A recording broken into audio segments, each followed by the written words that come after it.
যেটা আমরা বলছিলাম, ইতিমধ্যে আমরা কারকতাগুলোকে জানতে পেরেছি। আহ তার সঙ্গে কারকতা, নক্ষত্রের কারকতা আমাদের জানা হয়নি, কিন্তু নক্ষত্রের সঙ্গে রিলেটেড গ্রহগুলোকে আমরা জানতে পেরেছি।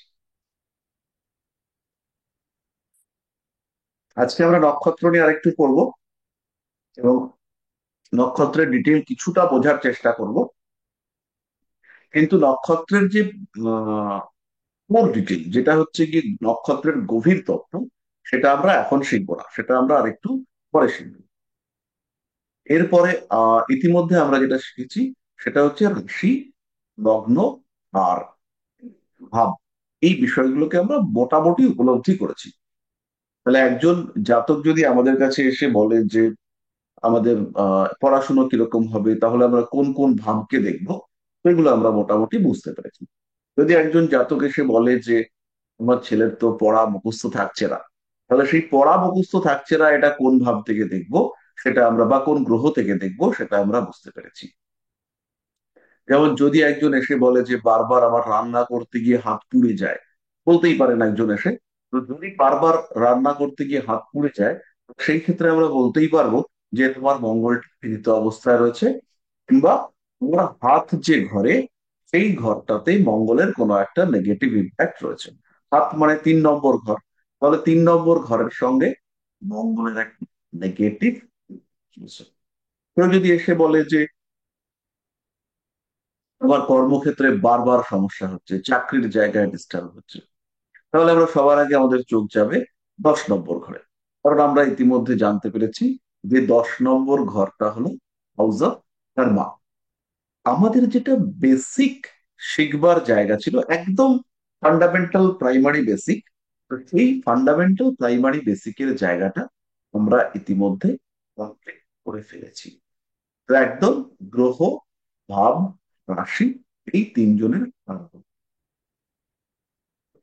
এরপরে আমাদেরকে এই রাশিচক্র, কুষ্ঠি, হস্তরেখা ইত্যাদি বিষয়ে অল্প অল্প শিখতে হবে।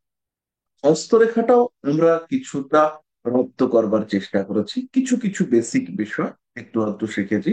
সম্ভবত নখ অব্দি, নখের রং টং অব্দি আমাদের পড়া হয়েছিল।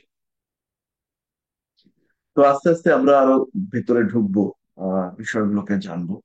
তো আজকে আমরা যেটা করব সেটা হচ্ছে নক্ষত্রের বিভাজন, কোন রাশিতে কোন নক্ষত্র কতটা রয়েছে, এই ব্যাপারটা আমরা পড়ব। এবং তার সঙ্গে সঙ্গে আমরা যেটা পড়ব সেটা হচ্ছে গিয়ে উম, হস্তরেখার তারপরের কিছুটা অংশ আমরা পড়বার চেষ্টা করব।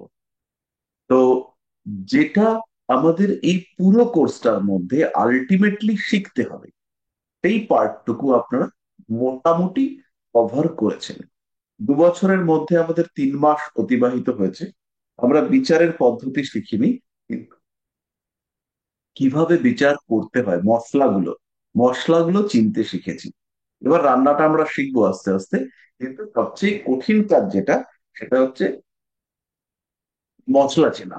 নুন আর আহ জিনামোটো, এই দুটোর মধ্যে যে ডিফারেন্স, এইটা আমরা হচ্ছে গিয়ে বুঝতে শিখেছি। আমরা চিনতে পারবো যে কোনটা নুন আর কোনটা হচ্ছে গিয়ে সুপার সালফেট বা অন্য কোনো জিঙ্ক ক্লোরাইড, এই এই যে ডিফারেন্ট ইনগ্রেডিয়েন্টস, কোনটা হলুদ কোনটা গরম মশলা, এটা আমরা চিনতে শিখেছি। এবার এইগুলোকে দিয়ে প্রপার ওয়েতে রান্না, এটা আমাদেরকে শিখতে হবে। এবং বিভিন্ন রান্নাগুলোর মধ্যে সিনক্রোনাইজ কি করে করতে হবে। যেমন ধরুন একজন মানুষ মনে করলো যে তাকে ভাত, ডাল, শুক্তো, ভাজা, অনেক কিছু দেওয়া হয়েছে, চাটনি, পাঁপড়, পায়েস, সে হঠাৎ করে কি করলো, সে হচ্ছে গিয়ে ডাল দিয়ে মেখে পায়েস দিয়ে খেতে শুরু করলো। মানে ডাল দিয়ে মাখছে, সে বেগুন ভাজাটা আগে খেতে হয় জানে না, তার আলু ভাজা আছে, বেগুন ভাজা আছে, চিপস আছে। পাঁপড়টা নিলে তাও না হয় একটা কথা হতো যে ডালের সাথে পাঁপড় চলবে, কিন্তু সে ডাল দিয়ে মেখে পায়েস দিয়ে খাওয়া শুরু করলো। তাহলে এই যে ডাল দিয়ে মেখে পায়েস দিয়ে খাওয়া শুরু করা, এর ফলে আলটিমেটলি পুরো যে খাওয়ার সেট আপটা, এটা নষ্ট হয়ে যাবে। তো এই কারণে আমাদেরকে আর একটু ডিটেইলে ব্যাপারগুলোকে বুঝতে হবে, সিনক্রোনাইজ করতে হবে, যে আমরা কখন হাত দেখবো, কখন হচ্ছে গিয়ে আমরা ছক দেখবো, ছক দেখবার পরে আমরা নিউমারোলজি ক্যালকুলেশন কোথায় করব, বা কোন কোন সময় পাঁচ ছক এগুলোর ওপরে গিয়ে বাস্তু এফেক্টিভ হয়ে যায়। তো যাই হোক না কেন, আহ আরো কিছু বিষয় আমাদের শিখতে হবে, যেমন হচ্ছে গিয়ে ট্রানজিট। ট্রানজিট হচ্ছে এই মুহূর্তের কুণ্ডলী। ধরুন এক্ষুনি একটা বাচ্চা এখানে জন্ম হলো, করে একটা বাচ্চার জন্ম হলো। আর এই বাচ্চার জন্ম হওয়ার সঙ্গে সঙ্গে আমাদেরকে আইডেন্টিফাই করতে হবে যে এই মুহূর্তে সে কি কুণ্ডলী পেল। এই কুণ্ডলীটা হচ্ছে ভীষণ ভীষণ এফেক্টিভ। এর নাম হচ্ছে ট্রানজিট বা গোচর। এবার দুটো বিষয় আছে, একটা হচ্ছে গোচর আর একটা হচ্ছে গ্রহচর। গোচর গ্রহচর একই জিনিস, খালি দেখার পদ্ধতিটা আলাদা। যেমন আমরা যখন আয়নার সামনে দেখি আমাদের ছবি দেখতে পাই, তেমন মোবাইলে যখন আমরা দেখি তখনও আমরা ছবি দেখতে পাই। একটাকে বলি সেলফি, আরেকটাকে বলি প্রতিবিম্ব। ব্যাপারটা হচ্ছে এইরকম। তো গোচর গ্রহচর এইগুলোকে আমাদের জানতে হবে। তার সঙ্গে সঙ্গে মুন্থা বা চলমান লগ্ন, এগুলো আমাদের শিখতে হবে। এবং ভীষণ গুরুত্বপূর্ণ আর একটা জিনিস, সেটা হচ্ছে দশা ফল বিচার। দশা কিভাবে আমাদেরকে প্রভাব বিস্তার করে সেগুলো শিখতে হবে। তো এগুলো আমরা স্টেপ বাই স্টেপ শিখবো। তো আমি একটা জিনিসে আপনাদেরকে বলবো যে একদম বেসিক ফান্ডামেন্টাল কোর, যে যে ধাপে আপনি পা রাখবেন জ্যোতিষ শিখবার জন্য, সেটা আপনি শিখতে পেরেছেন। একজন এসে যদি বলে যে দেখুন না আমার প্রত্যেকদিন প্রচন্ড মাথা ব্যথা করে, ওই মাথা ব্যথা করে মানেই আপনি বুঝতে পারবেন যে এই লোকটার লগ্নের উপরে শনি কিংবা বুধের কোনো একটা সমস্যা রয়েছে, কিংবা শনি বুধের একটা যোগ এই লোকটার কুণ্ডলিতে রয়েছে। একজন মানুষের তীব্র আর্থারাইটিস, এটা হলেই আপনারা বুঝতে পারবেন যে আর্থারাইটিস মানে হচ্ছে অস্থি সন্ধির একটা সমস্যা। তো এই অস্থি সন্ধি, এটা মকর রাশির সঙ্গে কানেক্টেড। এইটা আপনারা বুঝতে পারবেন যে একটা মানুষের হাড়ের যন্ত্রণা হচ্ছে বা আর্থারাইটিস হচ্ছে, তার মানে এই মানুষটার মকর রাশিতে কিছু গন্ডগোল আছে। একজন মানুষ আপনাকে এসে বললেন যে আমার তো থাইরয়েড হয়েছে, এবং থাইরয়েডের কারণে মারাত্মক ভুগছি আমি। এই থাইরয়েডের কারণে যে মারাত্মক আমি ভুগছি, এটা একদম সিম্পলি আমরা কি বলবো, যে এই মানুষটার সেকেন্ড হাউস বা থার্ড হাউসের প্রথম দিকে কিছু গন্ডগোল আছে। তো এই বিষয়গুলো শিখবার পরে, এই বিষয়গুলো বেসিক বিষয়গুলো জানবার পরে, তারপরে আপনাদেরকে শিখতে হবে ক্লায়েন্ট হ্যান্ডলিং এবং কমিউনিটি। ক্লায়েন্টকে আমরা কিভাবে কন্ট্রোল করব, ক্লায়েন্টকে আমরা কি বলবো, কতটা বলবো, ক্লায়েন্টকে আমরা কিভাবে পেতে চাই, এই সমস্ত বিষয়গুলো আমাদেরকে বুঝতে হবে। বেশ কিছু মানুষ রয়েছেন, তারা ক্লায়েন্টকে অল্প দিনের জন্য পেতে চান। একবার ক্লায়েন্ট আসলো, কাটাকুটি করে দিলাম, ক্লায়েন্ট বাড়ি চলে গেল, ক্লায়েন্ট এসে বলছিল কি সর্বনাশটা হয়ে গেল। আবার কিছু অ্যাস্ট্রোলজার রয়েছেন, তারা ক্লায়েন্টকে লাইফ টাইম রেখে দিতে চান, যে সারা জীবন ক্লায়েন্ট আমার সাথে কানেক্টেড থাকবে, এবং সুখে হোক দুঃখে হোক প্রবলেমে হোক অসুবিধায় হোক, ক্লায়েন্ট আর কি জানবে যে না, প্রবলেম হতেই পারে কিন্তু এই লোকটা আমাকে ডিস্টার্ব করবে না, বা এই লোকটার প্রেডিকশন মিললো না, হতে পারে মিললো না, কিন্তু না মিললে পরেও এই লোকটার কাছে গেলেই আমার উপকারটা হবে। কারণ আমাদের হাতে যে জন্মকুণ্ডলীটা আসবে, এই কুণ্ডলী আর বর্তমান যুগ, এই দুটোকে যদি আমরা কম্পেয়ার করি, তাহলে মানুষের চাহিদার শেষ নেই। আগেকার দিনে মানুষের মধ্যে একটা জিনিস ছিল, মানুষের ক্ষেত্রে লাক্সারি লাক্সারি ছিল যেটা, আমরা যখন ছোট ছিলাম, ছোটবেলায় যার সাইকেল আছে সে হচ্ছে বিশাল ব্যাপার। তারপরে হচ্ছে গিয়ে দেখা গেল যে কলেজে যখন ভর্তি হলাম, সবাই সাইকেল নিয়ে আসতো, এবং সেটাও ছিল না। বা দুজন আসতো, দুজন তিনজন আসতো, তারা বাইক নিয়ে আসতো। এই যারা কলেজে বাইক নিয়ে আসছে আমরা অবাক হয়ে দেখতাম, বাইক নিয়ে কলেজে আসছে, উড়ি বাবারে। তার ছেলেকে আমি বলতাম মামা, ওর নাম ছিল মামা, নামটা ভুলে গেছি আসল নামটা। আহ পদ্ম পদ্ম ওরিয়েন্টেড কিছু একটা নাম, মনে করেছে নীলোৎপল। তো সেই লোকটা সে হচ্ছে গিয়ে একদিন কলেজে এসে বাইকে একটা স্টান্ট দেখিয়েছিল। সে বাইকটাকে নিয়ে ওই কয়েক হাত ঘুরিয়ে দিয়েছিল মা গা করে। তো সেখানে তো নীলোৎপল মোটামুটি ঠিক ভগবানের পরের জায়গায় চলে গেছিল। মাঝে একদিন নীলোৎপলের সঙ্গে দেখা, সে বাসে করে, আমি ফিরছিলাম, আমি বাসে করে মাঝে মাঝেই যাতায়াত করি। তো আহ, অনেকেই ভাবতে পারেন যে কেন বাসে যাই, বাট বাসে বাসে ট্রেনে ট্রামে মেট্রো সবই আমি চড়ি, আমার ভালো লাগে। তো এবার বাসে এসেছি, হঠাৎ করে একটা ছেলে, আমি বুঝতে পারছি যে খুব চেনা চেনা লাগছে। সে একটা সাইডের দাঁত নেই, বাকি অংশে দাঁতটা ইয়ে রয়েছে, গাঁজা টাজা খেয়ে একটা জাতা অবস্থা, হিপিদের মতো অবস্থা। তো সে এসে বলছে, ভাই চিনতে পারছিস? আমি বললাম, কে এটা? ভাই চিনতে পারছিস? আমি বলি, কি রে বাবা? আমি অনেক মাথার মধ্যে বিরাট চক্র চালিয়ে আবিষ্কার করলাম এটা হচ্ছে সেই। তো বলছে, কেমন আছিস তোরা? ইয়ে হয়ে গেছিস, ওরকম আছিস, আগের মতোই আছিস, এই সে অনেক কিছু বললো। এই টাকটা বড় হয়েছে, এবারে যা পারলো বললো টললো। আমি আর কি ভাবছি, এতে কতক্ষণ এর হাত থেকে মুক্তি পাবো। লাস্টে সে হচ্ছে গিয়ে নামবে। তো সেই সময় হলো, ভাই 50টা টাকা দে না। তো আমি হচ্ছে গিয়ে পকেট থেকে 100 টাকা দিলাম। বললো, খুচরো রে নিয়ে নি পুরোটা। আহ তো সে নেমে গেল 100 টাকা নিয়ে। তাই বুঝলাম মদ অথবা গাঁজাতে খাবে, সেই হচ্ছে লোথপাল। তো সেই যে বাইক নিয়ে এসেছিল, এটা হচ্ছে তার লাক্সারি, সত্যি সত্যি লাক্সারি।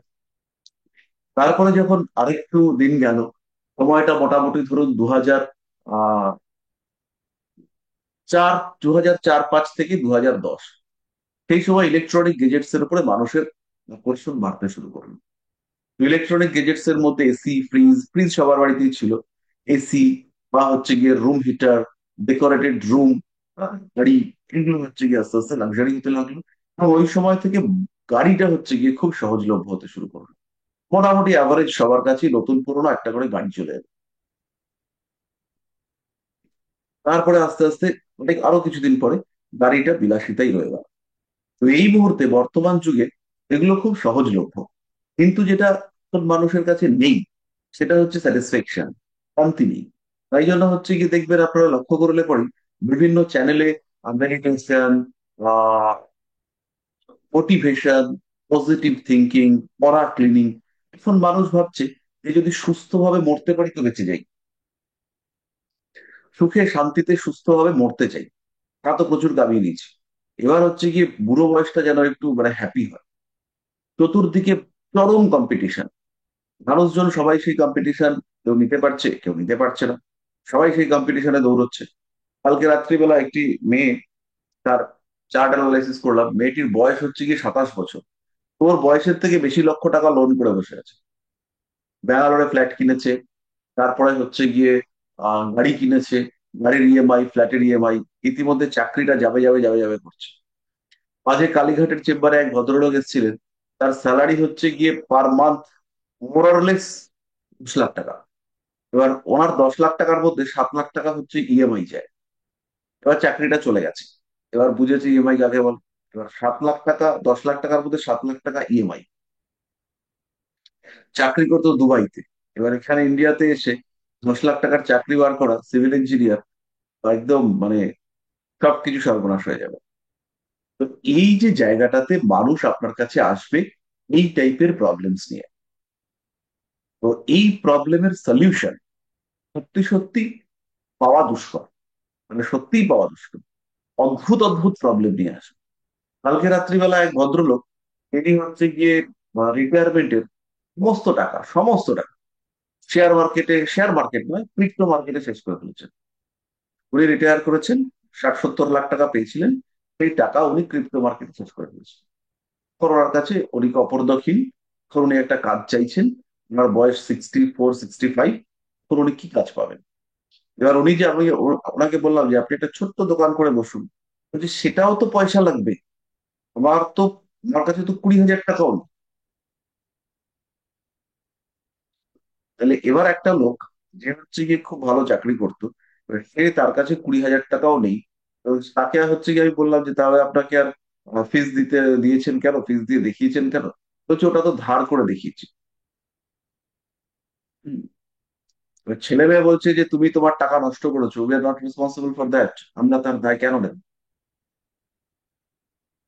তো এইরকম সিচুয়েশনে ক্লায়েন্ট আসবে, আপনি তাকে কি রেমেডি করবেন?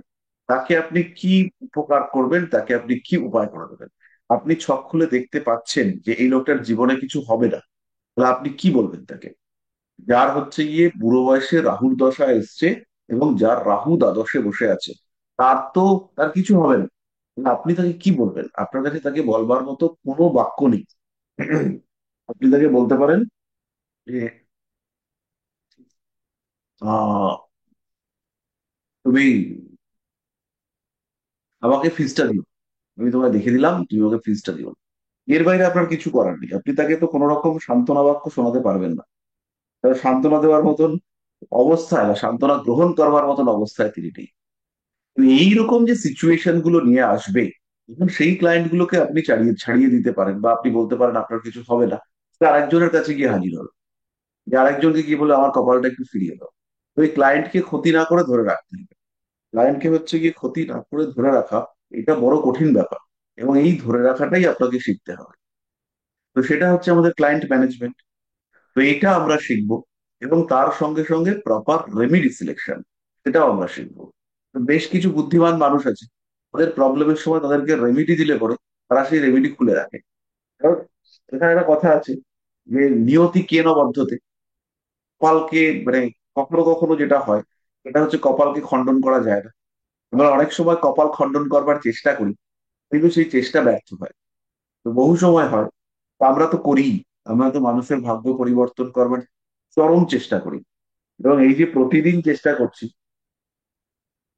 তো এই চেষ্টার নেগেটিভ ইম্প্যাক্ট আমাদের উপরে পড়ে, সবার উপরেই পড়ে।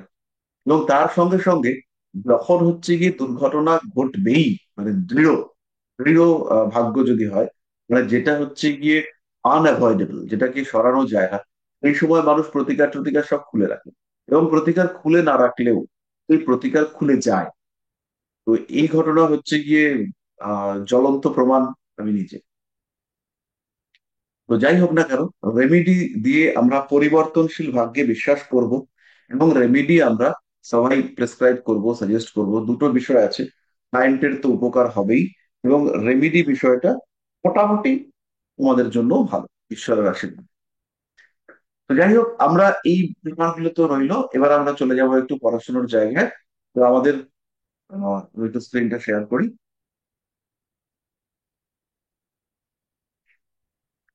আমরা আজকে যেটা পড়বো ইনিশিয়ালি সেটা হচ্ছে নক্ষত্র।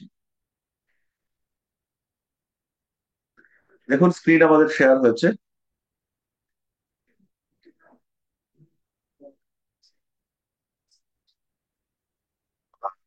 আমরা রাশি চক্রটাকে একটু অন্যভাবে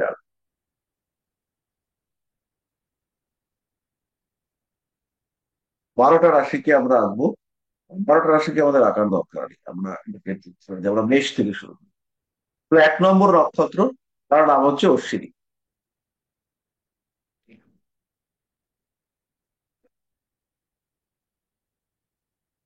অশ্বিনী মানে বুঝতেই পারছেন যে এটা ঘোড়ার সঙ্গে কানেক্টেড। এই প্রত্যেকটি নক্ষত্রের মধ্যেই ফেমিনিন ক্যারেক্টারিস্টিক্স অ্যাড করা হয়েছে, ফেমিনিন মানে স্ত্রী সুলভ ক্যারেক্টারিস্টিক্স। অশ্বিনী কুমার এর দেবতা, অশ্বিনী নক্ষত্রের, এবং অশ্বিনীর অধিপতি তিনি হচ্ছেন কেতু। তাহলে আমরা লিখে রাখি কেতু, কেতু লিখতে হবে। তাহলে অশ্বিনী হচ্ছে মেষ রাশিতে রয়েছে। মেষ রাশির 0 ডিগ্রি থেকে শুরু করে, এটা খুব ভালো করে আপনারা মুখস্থ করবেন, 0 ডিগ্রি থেকে শুরু করে 13 ডিগ্রি 20 মিনিট পর্যন্ত।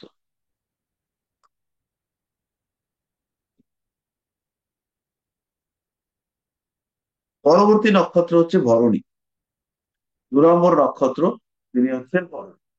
ভরণী কোথায় আছেন?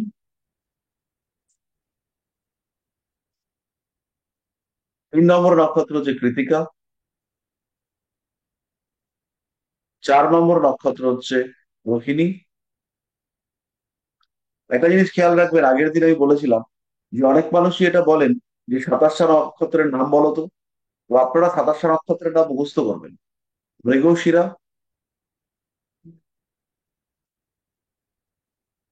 মৃগশীর্ষা। 6 নম্বর নক্ষত্র হচ্ছে আর্দ্রা। আর্দ্রা নক্ষত্রের বানানটা খুব কঠিন, আপনারা আর্দ্রা, আর্দ্রা এটা উচ্চারণ করবেন, আর্দ্রা মানে আর্দ্র, মানে রুদ্র নয়, আর্দ্রা নয়, আর্দ্রা। এই উচ্চারণগুলো আপনারা ঠিকঠাক করে করবেন। 7 নম্বর নক্ষত্র হচ্ছে পুনর্বসু।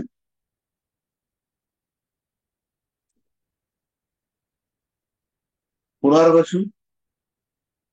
8 নম্বর নক্ষত্র হচ্ছে পুষ্যা,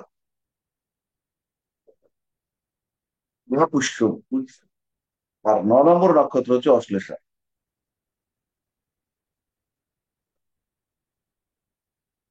তাহলে অশ্বিনী, ভরণী, কৃতিকা, রোহিণী, মৃগশিরা, আর্দ্রা, পুষ্যা,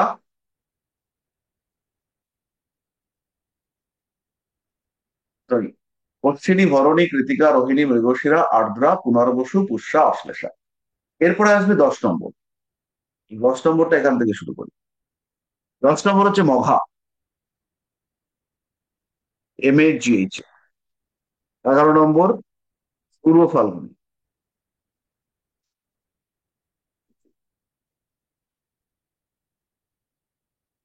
তারপরে 12 নম্বর উত্তর ফাল্গুনী।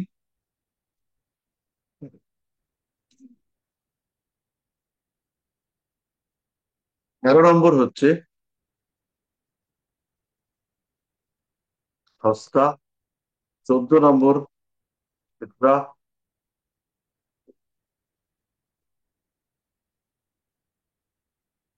15 নম্বর হচ্ছে স্বাতি।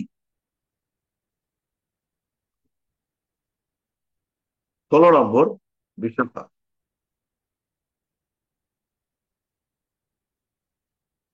এটা কিন্তু বিশাখা উচ্চারণ হবে না, উচ্চারণ হবে বিশাখা, বিশাখা, বিশাখা। খেয়াল রাখবেন, এই উচ্চারণগুলো অত্যন্ত ম্যাটার করে। 17 নম্বর হচ্ছে অনুরাধা। 18 নম্বর হচ্ছে নিষ্ঠা।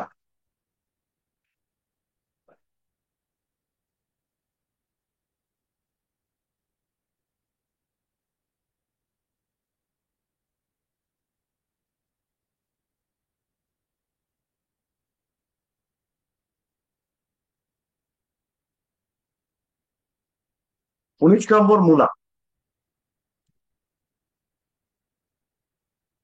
20 নম্বর হচ্ছে পূর্বশারা।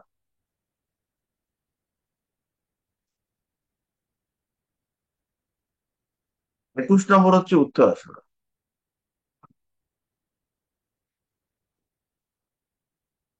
22 নম্বর শ্রবণা। তিনটে শয়ের উচ্চারণও খুব ভালো করে প্র্যাকটিস করবেন। 23 নম্বর হচ্ছে ধনিষ্ঠা। 24 নম্বর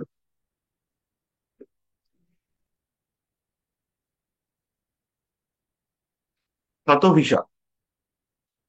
25 নম্বর পূর্ব ভাদ্রপদ।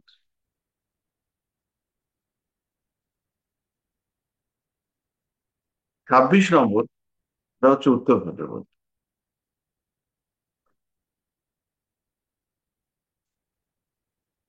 27 নম্বর হচ্ছে রেবতী।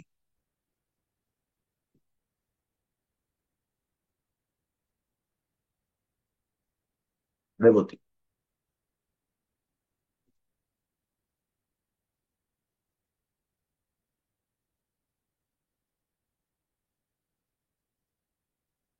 এবার খুব ভালো করে লক্ষ্য করুন, 1, 10, 19।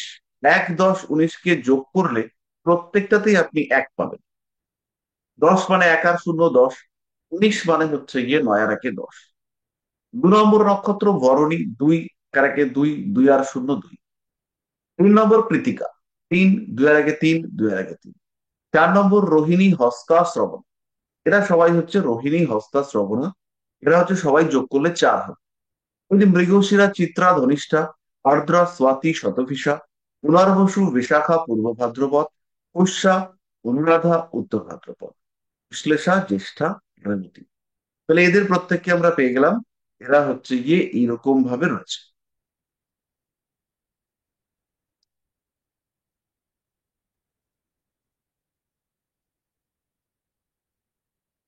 এবার এদের প্রত্যেকের অধিপতি গুলো ঠিক এইভাবেই রয়েছে। ওরা হচ্ছে কি কেতু, শুক্র, রবি, চন্দ্র, মঙ্গল, রাহু, বৃহস্পতি, গুরু লিখি, শনি, বুধ।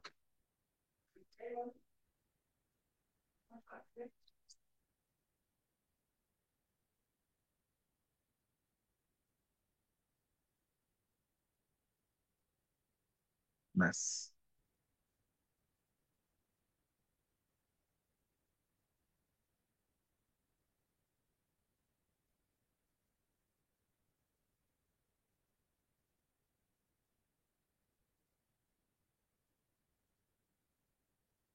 তাহলে এই ভাগকে আমরা পেয়ে গেলাম।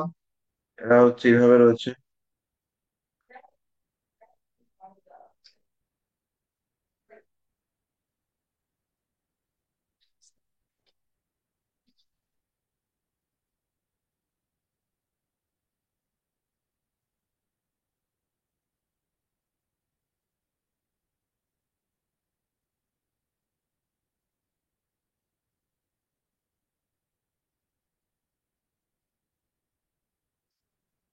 এইখানে আমরা বুঝতে পারছি অশ্বিনী হচ্ছে কেতুর নক্ষত্র, ভরণী শুক্রের, কৃত্তিকা রবি বা সূর্যের নক্ষত্র, রোহিণী চন্দ্রের নক্ষত্র। তো এবার এই নক্ষত্রগুলোর মধ্যে বেসিক ক্যারেক্টারিস্টিক্স আমরা যেটা পাবো, এটা এই গ্রহদের থেকেই পাবো। এই প্রত্যেকটা গ্রহের তো নির্দিষ্ট গুণাবলী রয়েছে। এই প্রত্যেকটা গ্রহের যে নির্দিষ্ট গুণাবলী, সেখান থেকে আমরা ক্যারেক্টারিস্টিক্স নিই। যেমন অশ্বিনী, মঘা, মূলা, এরা কেতুর দ্বারা প্রভাবিত হওয়ার কারণে, কেতুর নক্ষত্র হওয়ার কারণে এদের মনের মধ্যে অনুসন্ধিৎসা, চিন্তা, গভীর চিন্তা ইত্যাদি অনেক বেশি। আবার ধরনী, পূর্ব ফাল্গুনী, পূর্বাষাঢ়া, এরা শুক্রের নক্ষত্র হওয়ার কারণে এদের মধ্যে পারফেকশন অনেকটাই বেশি। এবার এখানে কিছু ব্যতিক্রম আছে। কেতু কিন্তু স্লথ, ধীর, নড়াচড়া করতে পারে না, অলস প্রকৃতির গ্রহ কেতু। এবার কেতু অশ্বিনী, কেতুর নক্ষত্র, কিন্তু অশ্বিনী, অশ্বিনী মানে ঘোড়া, দুইটি ঘোড়া বা অশ্বিনী কুমার, তারা হচ্ছে অশ্বিনী নির্দেশক। তো এখানে অশ্বিনীর গতি কিন্তু কেতুর নক্ষত্রে বলে কম নয়। অশ্বিনী কিন্তু অত্যন্ত গতিশীল। এবং অশ্বিনীতে কি রয়েছে, অশ্বিনী হচ্ছে মেষ রাশিতে রয়েছে। মেষ রাশির প্রথম 3 degree 20 minute, sorry 13 degree 20 minute, সেটা হচ্ছে গিয়ে অশ্বিনী রয়েছে। তাহলে অশ্বিনী হচ্ছে মেষের 0 ডিগ্রি থেকে 13 ডিগ্রি 20 মিনিট। তারপরে হচ্ছে গিয়ে ভরণী। ভরণীর ক্ষেত্রে আমরা কি দেখবো, ভরণী হচ্ছে মেষের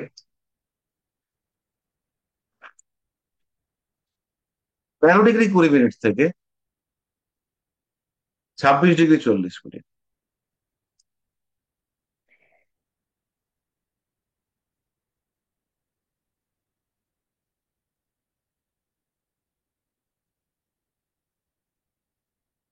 মেষের 13 ডিগ্রি 20 মিনিট থেকে 26 ডিগ্রি 40 মিনিট। তারপরে হচ্ছে কৃতিকা। এই কৃতিকার ক্ষেত্রে হলো গন্ডগোল।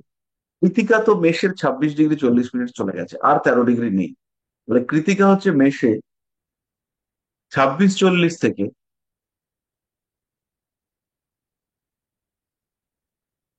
30 পর্যন্ত।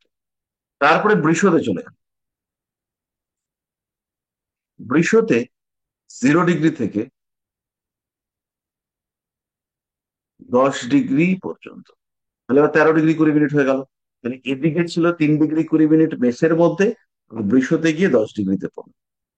তারপরে নক্ষত্র হচ্ছে রোহিণী। রোহিণী তাহলে বৃষতে পুরোটাই পড়বে। বৃষতে 10 ডিগ্রি থেকে 23 ডিগ্রি 20 মিনিট। তারপরে মৃগশিরা 23 ডিগ্রি 20 মিনিটের পর থেকে শুরু হলো। তাহলে বৃষতে 23 ডিগ্রি 20 মিনিট থেকে 30 ডিগ্রি পর্যন্ত। তারপরে মিথুনে 0 ডিগ্রি থেকে 6 ডিগ্রি 40 পর্যন্ত।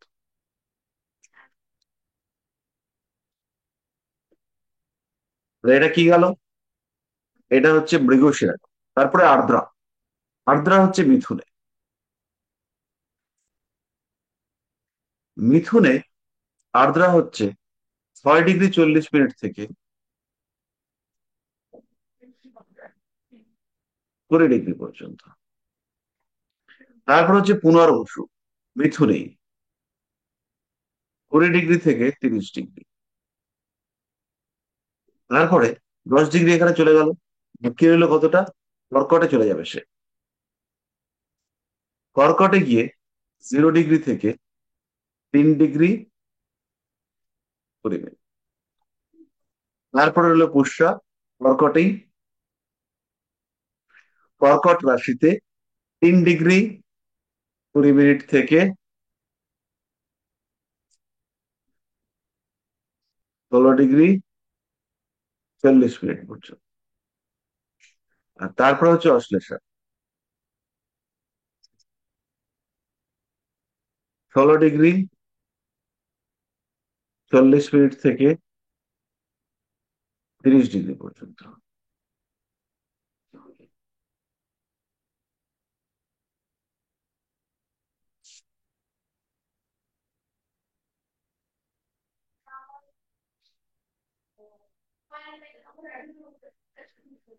আচ্ছা,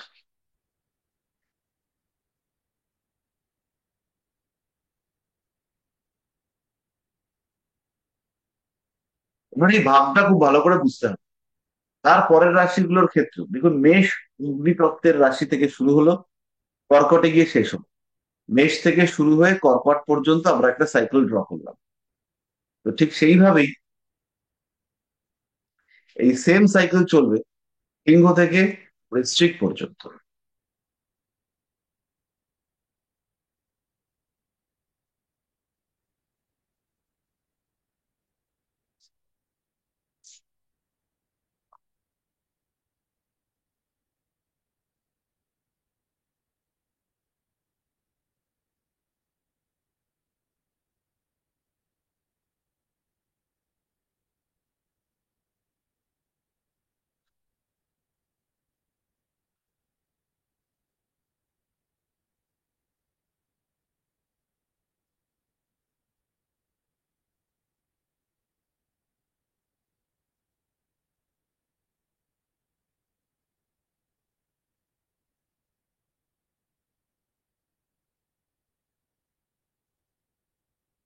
তাহলে লক্ষ্য করুন এটা, এই মেষ থেকে শুরু করে আমাদের কর্কট পর্যন্ত একটা সাইকেল আমরা ড্র করলাম। তাহলে মেষের 0 ডিগ্রি থেকে কর্কটের 30 ডিগ্রিতে এসে থেমে গেল। মেষের 0 ডিগ্রি থেকে কর্কটের 30 ডিগ্রিতে এসে থেমে গেল।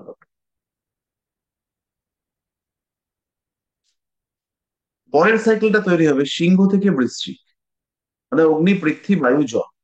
তারপরের সাইকেলটা ধনু থেকে মীন, অগ্নি পৃথ্বী বায়ু জল। তাহলে প্রথম সাইকেলটার পরে আমাদের দ্বিতীয় সাইকেলটা এলো, তারপর আমাদের তৃতীয় সাইকেলটা। তাহলে এই প্রত্যেকটা সাইকেল ছেড়ে দেন। তাহলে এই পরের নক্ষত্র মঘা, সেটা মেষের বদলে হয়ে যাবে সিংহ। পূর্ব ফাল্গুনী, সেটাও মেষের বদলে সিংহ। তারপরে উত্তর ফাল্গুনী, মেষ থেকে শুরু হয়ে মেষ বৃষ। তাহলে উত্তর ফাল্গুনীটা হবে সিংহ কন্যা, এইখান থেকে এই পর্যন্ত। তাহলে এখানে এই এই জায়গাটাতে এই সিংহতে হচ্ছে গিয়ে ধরুন এখান থেকে শুরু হলো।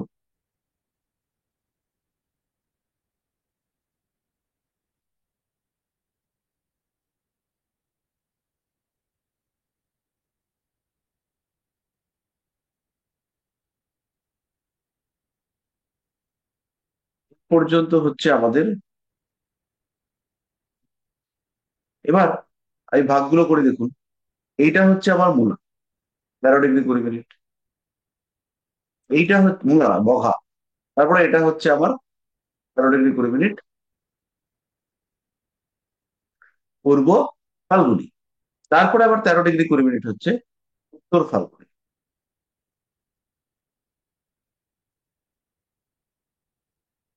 তারপরে আবার 13 ডিগ্রি 20 মিনিট হস্তা। এরপরে যেটা রয়েছে এটা হচ্ছে চিত্রা। এই অংশটা হচ্ছে স্বাতি। আর তারপরে এখান থেকে হচ্ছে কি বিশাখ। এইটুকু হচ্ছে বিশাখ। বিশাখার পরে রয়েছে অনুরাধা আর বৃষ্ণা।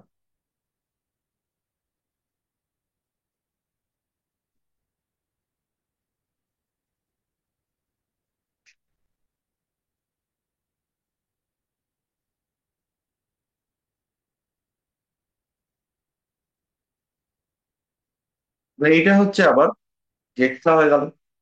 এইটা আমার হলো মূলা। প্রথমটা হচ্ছে আমার মঘা। তারপরে যে 13 ডিগ্রি 20 মিনিট, অর্থাৎ সিংহ রাশির 13 ডিগ্রি 20 মিনিট থেকে 26 ডিগ্রি 40 মিনিট, এটা হচ্ছে পূর্ব ফাল্গুনী। তারপরেরটা হচ্ছে উত্তর ফাল্গুনী। তারপরেরটা হস্তা। হস্তার পরে, তারপরে শুরু হলো চিত্রা। এই অংশটা হচ্ছে চিত্রা। তারপরের যে অংশটা, এটা হচ্ছে রাহুর অংশ, স্বাতি। তারপরে বৃহস্পতি,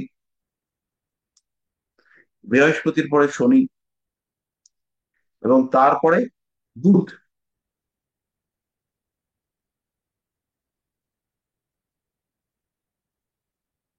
বুধ। তাহলে মোটামুটি আমরা গ্রহগুলোকে এঁকে ফেললাম, নক্ষত্রগুলোকে। এইখানে এসে একটা সাইকেল শেষ হয়ে গেছিল, যেটা কর্কটে এসে শেষ হয়ে গিয়েছিল। সেই সাইকেল আবার শেষ হলো বৃশ্চিকে এসে। বৃশ্চিক থেকে এসে আবার এই সাইকেলটা চললো মীন পর্যন্ত। তাহলে কর্কট শেষ করে সিংহ, কন্যা, তুলা, বৃশ্চিক। বৃশ্চিক শেষ করে ধনু, মকর, কুম্ভ, মীন। আবার মেষ থেকে শুরু করে মেষ, বৃষ, মিথুন, কর্কট।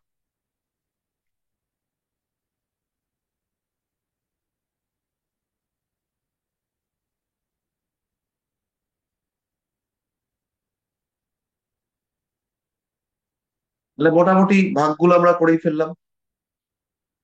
মানে এই যে বিভাজন, এইটা মুখস্থ রাখা কিন্তু খুব কঠিন। তো আপনারা এটা মুখস্থ করবেন। এই যে প্রত্যেকটা 27টা নক্ষত্রের নাম, তারা কোথায় কিভাবে রয়েছে, প্রত্যেকটা নক্ষত্র লিখবেন। এইভাবে লিখবেন না, পরপর 1 থেকে 27, কোন রাশি থেকে কোন রাশি, কত ডিগ্রি থেকে কত ডিগ্রি, নক্ষত্র আরম্ভ, নক্ষত্র সমাপ্তি, এইভাবে লিখবেন। যে অশ্বিনী বা কৃতিকায় চলে আসি আমরা। কৃতিকার নক্ষত্র আরম্ভ মেষ রাশির 26 ডিগ্রি 40 মিনিট। নক্ষত্র সমাপ্তি বা নক্ষত্র কমপ্লিট হচ্ছে কোথায়, বৃষ রাশির 10 ডিগ্রি। চিত্রা, চিত্রা না, এটা হচ্ছে আমাদের মৃগশিরা। মৃগশিরা শুরু হচ্ছে বৃষ রাশির 23 ডিগ্রি 20 মিনিট থেকে, শেষ হচ্ছে কোথায়, মিথুনের 6 ডিগ্রি 40। তো এইটা আমি পরের দিনকে পড়া ধরবো আপনাদের সবাইকে। পড়া কিন্তু করতে হবে, পড়া না করলে কিন্তু আমি ক্লাসের মধ্যে দাঁড় করিয়ে রাখবো। আচ্ছা, এবার আমাকে বলুন, এই জায়গাগুলো বুঝতে কার কোথায় অসুবিধা হলো।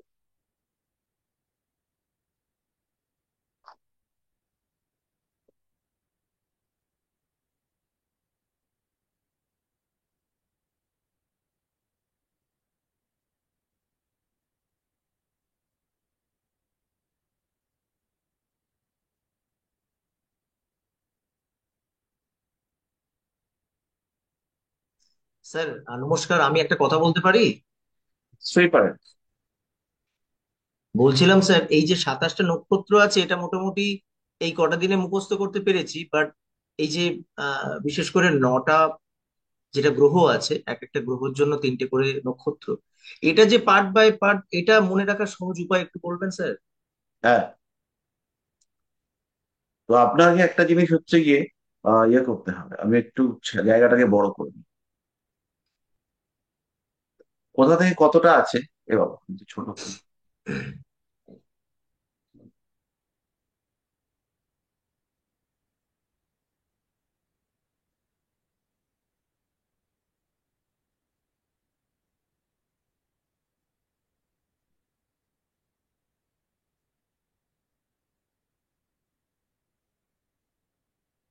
তো প্রথম আমরা 4টে ঘরকে আঁকি।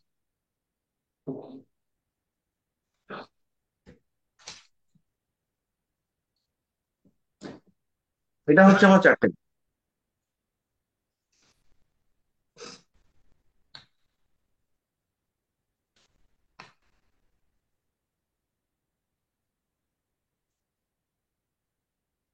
এই হলো আমার 4টে ঘর। 4টে ঘরের নাম কি, মেষ, বৃষ, মিথুন, কর্কট।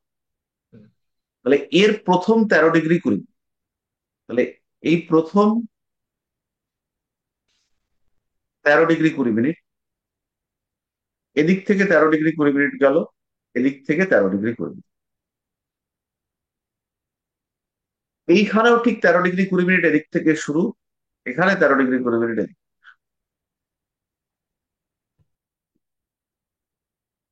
তাহলে এখানে 3 20, এখানে 3 20, তাহলে এদিকে হচ্ছে 10, তাহলে এখানেও 10।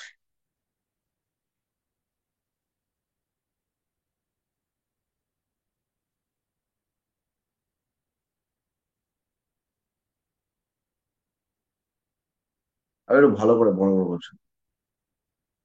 এটা হচ্ছে 13°20'। এটা 13°20। এদিক থেকেও শুরু করলাম, উল্টো দিক থেকে। 13°20'। 13°20'। তাহলে এখানে 3 কুড়ি হলো। তাহলে এদিকে 10, আর এদিকে উল্টো দিকে 10।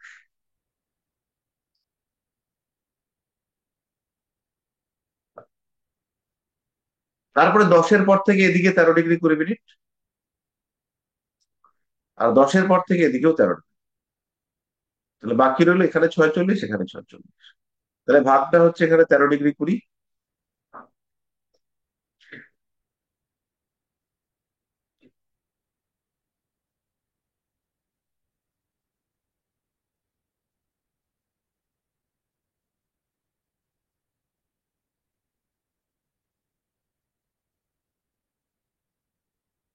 13°20 পরে আবার 13°20। এখানে 3 কুড়ি। Mesh complete. ঠিক উল্টো দিকে গিয়ে একদম 4 নম্বর রাশিতে 3 কুড়ি, 13°20।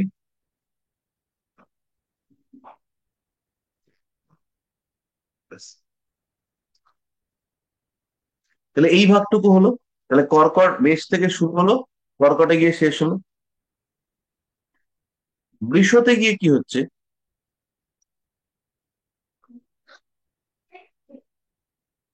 বৃষতে গিয়ে এখানে 10, তারপরে 13 কুড়ি,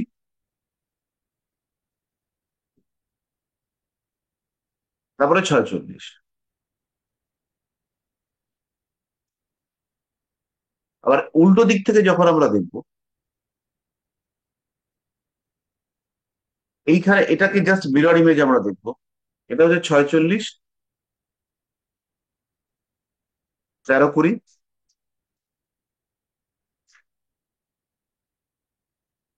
10।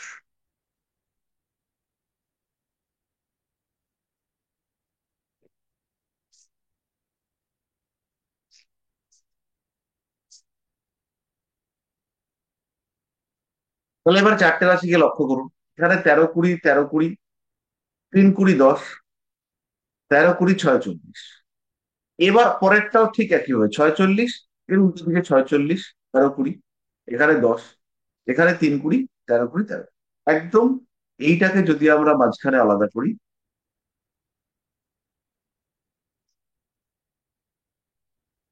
তাহলে হচ্ছে কি এটা একটা মিরর ইমেজ তৈরি হয়।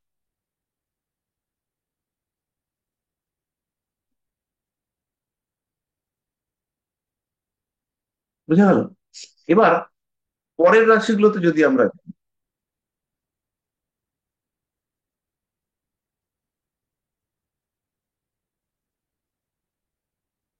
ধরুন পরের রাশিগুলোতে আমি যাব, এর পরের যে রাশিটা হবে সেই রাশিটা আবার এর মিরর ইমেজ তৈরি হবে। এখান থেকে আবার শুরু হলো সিংহ, কন্যা, আর তুলা বৃশ্চিকটা এর ইমেজ তৈরি, এটাই সেম আসবে।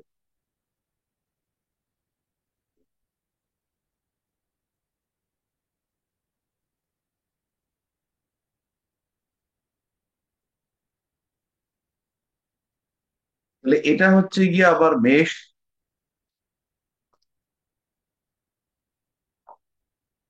তাহলে আমার এখান থেকে এই পর্যন্ত হচ্ছে মেষ, তারপরে হচ্ছে বৃষ, তারপরে হচ্ছে মিথুন, তারপরে হচ্ছে কর্কট, এখান থেকে হচ্ছে সিংহ, কন্যা, তুলা, আর এটা হচ্ছে বৃশ্চিক।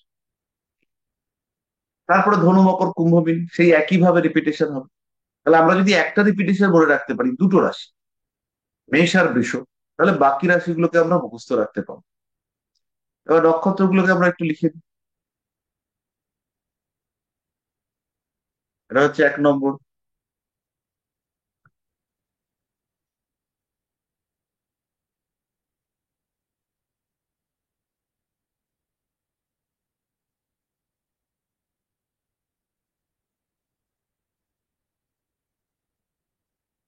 এটা হচ্ছে 1 নম্বর, এটা 2 নম্বর, তারপর এটা হচ্ছে 3 নম্বর, তারপরে 4, তারপরে 5,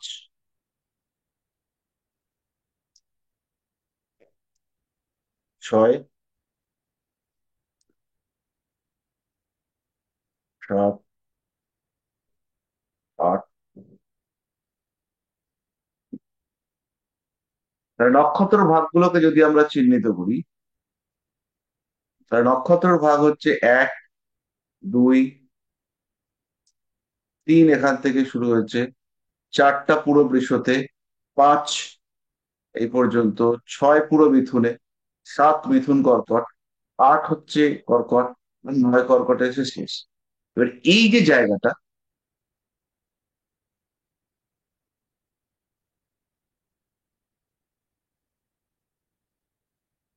এই যে জায়গাটা, এই জায়গাটাতে এসে আমরা দেখতে পাচ্ছি কি হচ্ছে, এখানে রাশিও শেষ হয়ে গেল, নক্ষত্রও শেষ হয়ে গেল। তাহলে যেখানে রাশি এবং নক্ষত্র দুটোই শেষ হয়ে গেল, সেই জায়গাটার নাম হচ্ছে গন্ড অন্ত। অন্ত মানে হচ্ছে গন্ডান্ত বা গন্ডমূল বিন্দু, যেখানে কোনো একটা রাশি বা নক্ষত্র শেষ হয়ে যায়। এটা হচ্ছে গন্ডমূল বিন্দু, যেখানে রাশিও শেষ হলো, নক্ষত্রও শেষ হলো। তাহলে গন্ডমূল বিন্দুটা আমরা বুঝতে পারলাম। এবং এরকম গন্ডমূল বিন্দু আমাদের 3 সেট রয়েছে। 3 সেট কোথায় রয়েছে? একটা হচ্ছে মেষ আর মিনের মাঝখানে, মানে মিন শেষ মেষ শুরু, জল রাশি শুরু অগ্নি রাশি শুরু শেষ, সরি, জল রাশি শেষ অগ্নি রাশি শুরু। দ্বিতীয়টা হচ্ছে আহ কর্কট এবং সিংহ। আর তৃতীয়টা হচ্ছে বৃশ্চিক এবং ধনু। তাহলে এবার বলুন, বুঝতে অসুবিধা হলো কিনা?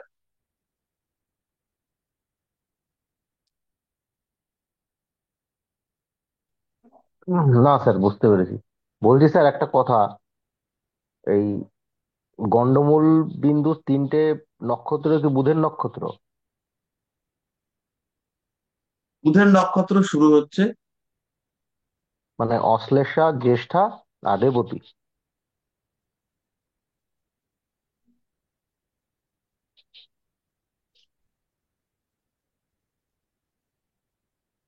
বুঝতে পারিনি। মানে স্যার, এ মানে গন্ডমূল বিন্দু তিনটে। হ্যাঁ, এবার প্রথম গন্ডমূল বিন্দুতে যে নক্ষত্র পড়ছে সেটা অশ্লেষা। অশ্লেষা থেকে শুরু হচ্ছে, মঘাতে গিয়ে থামছে। এবার এইখানে কতটা, কত পর্যন্ত হুম হুম হচ্ছে, হুম এই হুম নিয়ে হুম। একটা কনফিউশন আছে। কেউ বলছেন এখানে একটা চরণ, আর এদিকে একটা চরণ। চরণ মানে হচ্ছে 4 ভাগের 1 ভাগ, এটা কেউ বলছেন। কেউ আচ্ছা। বলছেন যে গন্ডগোল বিন্দুটা হচ্ছে এখানে 1 ডিগ্রি, ওখানে 1 ডিগ্রি। তো আমাদের জ্যোতিষ শাস্ত্রটা হচ্ছে সমুদ্রের তটের মতো। মানে আপনি এখানে দাঁড়িয়ে আছেন, এখানে এটা হচ্ছে সমুদ্র, আর এখানে এটা হচ্ছে ডাঙা, আর এটা হচ্ছে সমুদ্র। তো আপনি এখানে রয়েছেন, এখানে আপনার পাটা পিচ্ছে, কিন্তু আপনি আরেকটু যেতে পারেন। মানে এখানে সমুদ্রটা এইভাবে এসে অনেকটা নিচে এসে এরকম নেমেছে। তাহলে এই যে জায়গাটা, এই জায়গাটা, এইখানে আরেকটু বাড়িয়ে দেবো আমি। ধরুন এখান থেকে হচ্ছে গিয়ে এইভাবে ডাঙা চলে গেছে, এসে অনেকটা পরে এসে ডাঙাটা হঠাৎ করে নেমেছে। আর জলটা, সে হচ্ছে গিয়ে এইখান থেকে এসে এখান থেকে শুরু হয়েছে, কিন্তু ঢেউটা এই পর্যন্ত আসে। ঢেউ চলে গেলে এই জায়গাটা শুকনো, ঢেউ এই পর্যন্ত আসে। তাহলে মানে এর প্রভাবটা আর কি। আপনি দোকান খুলবেন কোথা থেকে? এখানে নিশ্চয়ই আপনি দোকান খুলতে পারবেন না, কারণ এখানে কাস্টমার বারবার হুম। আপনার পিচের মধ্যে জলে ভিজিয়ে দিয়ে যাবে। কিন্তু এটাও ডাঙা, এটা এটা হচ্ছে এই পর্যন্ত হচ্ছে জল নেই। ঢেউ আসলে পরে, জোয়ার আসলে পরে এখানে জল আসে। তাহলে এইটা হচ্ছে গিয়ে আপনার সিকিউর জোন। আবার জাহাজ আসবে, সে হচ্ছে গিয়ে এই পর্যন্ত আসবে। তাহলে এই যে মাঝখানের জায়গাটা, এই জায়গাটা হচ্ছে গিয়ে আহ ব্যবহার উপযোগী পুরোপুরি নয়। এখানে আপনি হেঁটে চলাফেরা করতে পারবেন। এখানে সমুদ্রের ডাঙা, কিন্তু সমুদ্রের প্রভাব আছে। এখানে সমুদ্র, কিন্তু ডাঙার প্রভাব আছে। এখানে আপনি নামতে পারছেন, এখানে নামলে আপনি ডুবে যাবেন না, এই পর্যন্ত আপনি থাকতে পারছেন। মানে এই পর্যন্ত পারমিশন রয়েছে, আপনি নামতে পারেন। জলের মধ্যে আপনি যে নামবেন, এই পর্যন্ত হচ্ছে আপনার নামা allowed। তাহলে এই যে স্পেসটা, এখানে না তো ডাঙা শেষ হয়েছে, না এখানে আহ জল পুরোপুরি উঠে এসেছে। মানে এই জায়গাটা কে অপরের সঙ্গে একজন কমছে আর একজন বাড়ছে। এখানেও ঠিক তাই, একজন কমছে আর একজন বাড়ছে। তো এইভাবে গ্রহদের সঙ্গে গ্রহদের সম্পর্ক এই একই সিস্টেমে ভাববেন। যে মেষ রাশি শেষ হয়ে গেল মানে অগ্নিতত্ত্ব জিরো হয়ে গেল, ওরকম নয়। এবার বৃষ আচ্ছা। রাশি শুরু হলো মানে একদম পিওর সলিড পৃথ্বীতত্ত্ব, এরকম নয়। এটা কমছে, এটা বাড়ছে। কারণ এটা হচ্ছে কি এরকম নয় ছুরি চাকু দিয়ে কেটে আলাদা করে দিলাম, এরকম নয়। এটা কিন্তু বিস্তৃত একটা জায়গা। ধরুন মূলা নক্ষত্রে সম্ভবত 3টে নক্ষত্র আছে, আর শতভিষা নক্ষত্রে 100টা নক্ষত্র আছে। তো 100টা নক্ষত্র নয়, ওটা অ্যাকচুয়ালি নক্ষত্র পুঞ্জ। তো এই যে নক্ষত্র পুঞ্জগুলো রয়েছে, তাহলে এইখানে আমাদের কিন্তু কোনো পারফেক্ট হিসাব নেই। বুঝতে পারলাম? এটা ভারত পাকিস্তানের বর্ডার নয়, যে ভারত শেষ হলো পাকিস্তানের তারজালি দিয়ে দেওয়া হলো।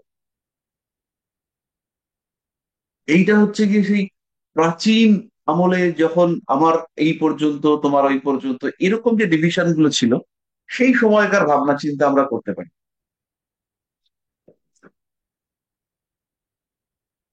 যে এই জায়গাটা হচ্ছে গিয়ে নো ম্যানস ল্যান্ড, এখানে ও থাকতে পারে ও থাকতে পারে, এরকম দুজনেরই মোটামুটি প্রভাব রয়েছে।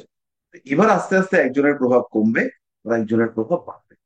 ঠিক তেমনি ভাবে গ্রহরা যখন থাকবে, তখন গ্রহরা যে ধরুন এখানে একটা গ্রহ রয়েছে, ধরুন এই গ্রহটা রয়েছে, এবার এই গ্রহটাকে একটা জিনিস দেওয়া হচ্ছে, সেটা হচ্ছে দীপ্তাংশ। মানে দীপ্তাংশ মানে হচ্ছে প্রভাব, কতটুকু এর প্রভাব রয়েছে, এই এই জায়গাটুকুতে এর প্রভাব রয়েছে। এরকম জায়গাতে এটা হচ্ছে কি ধরুন একটা ডিগ্রি এরিয়া, এই জায়গাটুকুতে এর প্রভাব রয়েছে। আর একটা গ্রহ, সে হচ্ছে কি এখানে রয়েছে।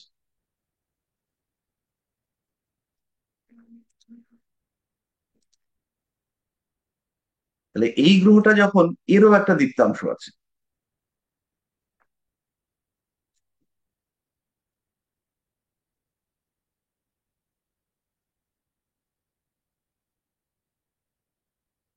মানে এই গ্রহটা যখন এই গ্রহটাকে কাছাকাছি আসছে, তখন দেখুন এই দীপ্তাংশের সঙ্গে দীপ্তাংশের একটা কলিশন হচ্ছে। মানে এই এই এদের মধ্যে প্রভাব বিস্তার শুরু হলো। এবার এই গ্রহটার উপরে সরাসরি প্রভাব বিস্তার করতে শুরু করলো। এই প্রভাব আরো বাড়ছে, বাড়তে বাড়তে বাড়তে বাড়তে এখন প্রভাব হচ্ছে ম্যাক্সিমাম। এরপরে আস্তে আস্তে সরে যাচ্ছে, আলাদা হয়ে গেল। এখনো কিন্তু প্রভাব আছে, কারণ একে অপরের দীপ্তাংশের মধ্যে রয়েছে। এবার হচ্ছে গিয়ে প্রভাব কমলো, এবার আস্তে আস্তে দূরে চলে যাচ্ছে। তাহলে কি প্রভাব একদম জিরো হয়ে গেল? না, এবার মৃদু প্রভাব আছে।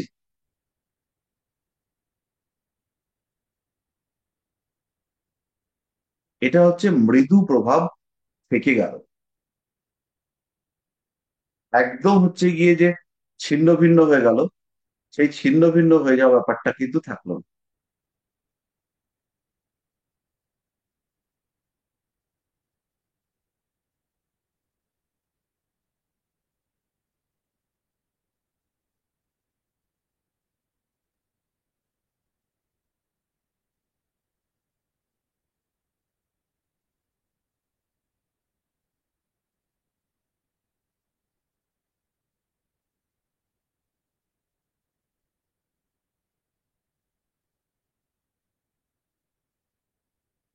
বোঝা গেল এবার?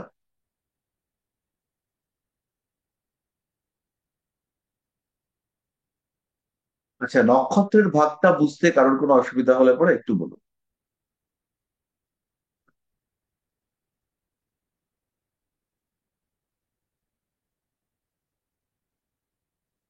আমরা এবার একটু ব্যাপারটাকে বড় করি। দেখুন,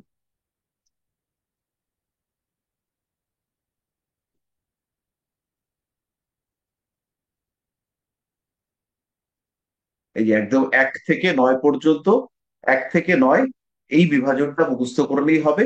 কারণ 10 থেকে 18 সেম বিভাজন, 19 থেকে 27 সেম বিভাজন। এবার এই বিভাজনটা বুঝতে কারোর অসুবিধা হলে সেটা একটু বলুন।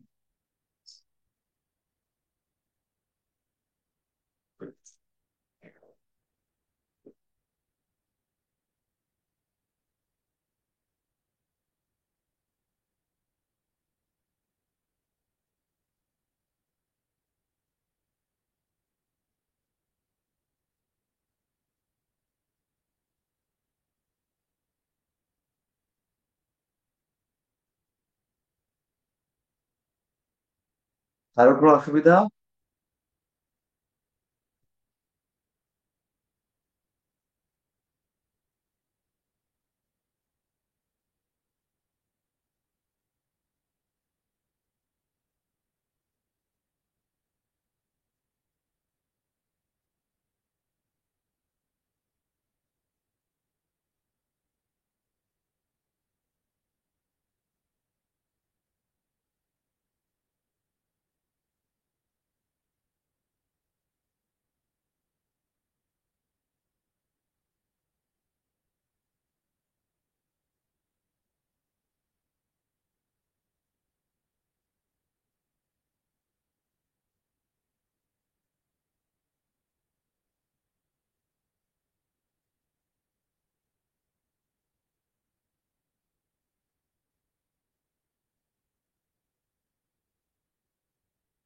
শোনা যাচ্ছে কথা? হ্যালো? হ্যাঁ, শোনা যাচ্ছে তো। হ্যাঁ, কারোর কোনো অসুবিধা এটা বুঝতে? ঠিক আছে, তাহলে নক্ষত্রগুলোকে আরেকবার দেখাই। এই যে আমাদের নক্ষত্র, অশ্বিনী থেকে শুরু করে একদম রেবতী পর্যন্ত। তাহলে অশ্বিনী, মঘা, মূলা, অধিপতি হচ্ছে কেতু। বরণী, পূর্ব ফাল্গুনী, পূর্বাষাঢ়া, অধিপতি হচ্ছে শুক্র। কৃতিকা, উত্তর ফাল্গুনী, উত্তরাষাঢ়া, রেবতী, সরি, এর অধিপতি হচ্ছে রবি। রোহিণী, হস্তা, শ্রবণা, অধিপতি চন্দ্র। মৃগশিরা, চিত্রা, ধনিষ্ঠা, অধিপতি মঙ্গল। আর্দ্রা, স্বাতি, শতভিষা, অধিপতি রাহু। পুনর্বসু, বিশাখা, পূর্ব ভাদ্রপদ, বৃহস্পতি। পুষ্যা, অনুরাধা আর উত্তর ভাদ্রপদ, শনিদেব। অশ্লেষা, জ্যেষ্ঠা এবং রেবতী, এর অধিপতি হচ্ছে বুধ। তাহলে এই যে আহ নক্ষত্র, নক্ষত্রের তাহলে আমরা ডেফিনেশন কি দেবো, কি দিয়ে আমরা নক্ষত্রকে সংজ্ঞায়িত করব? নক্ষত্র হচ্ছে আমাদের পঞ্চাঙ্গের একটা অঙ্গ। পঞ্চাঙ্গ মানে আপনারা সবাই জানেন। পঞ্চাঙ্গ মানে জানেন না একজন বলবেন, বেশি লোক নয়, একজন খালি বলবেন পঞ্চাঙ্গ আমি জানি না। স্যার একবার বললে ভালো হয়। না, একবার বললে ভালো হয়, আমি তো বলবো 100 বার বলবো, কিন্তু স্যার আমি পঞ্চাঙ্গ জানি কি না। জানেন? হ্যাঁ, এইটা হচ্ছে কথা। আপনারা বলবেন, যদি বুঝতে না পারেন, জানতে না পারেন, তাহলে সেটা বলবেন যে আমি জানি না। স্যার আমি একদমই পঞ্চাঙ্গ, জানি না। পঞ্চাঙ্গ মানে হচ্ছে 5টা অঙ্গ। পঞ্চ প্লাস অঙ্গ। অঙ্গগুলো কি কি? বার, তিথি, নক্ষত্র, যোগ আর করণ। বার, তিথি, নক্ষত্র, যোগ আর করণ, এই 5টা হচ্ছে পঞ্চাঙ্গ। কোন কাজে লাগে?